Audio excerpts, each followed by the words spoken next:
ලෝක සෞඛ්‍ය සංවිධානයේ දකුණු සහ අග්නිදිගාසියානු සමුළුව තමයි ඔක්තෝබර් 13 14 15 පැවැත්වෙන්නේ. ඒ සඳහා රටවල් 8ක සෞඛ්‍ය ඇමතිවරු සම්බන්ධ වෙනවා සහ ලෝක සෞඛ්‍ය සංවිධානයේ අධ්‍යක්ෂ ජනරාල්වරයාත් සම්බන්ධ වෙනවා. ඒ වේදී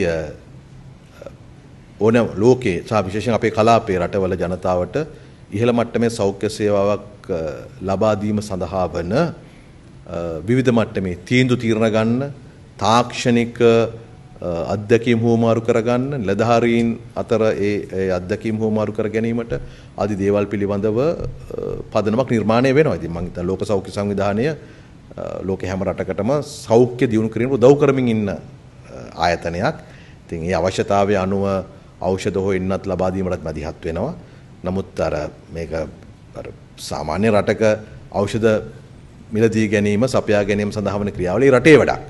ඒකට අපිට WHO එක උදව් ගන්න පුළුවන්. නමුත් WHO එකට WHO එක තීරණය වෙනුවෙන් නොවේ. ඒ වගේම මේ කලාපී රටවල් අතර සහයෝගිතාව වර්ධනය කරගන්න අවස්ථාවක් වෙනවා මේක.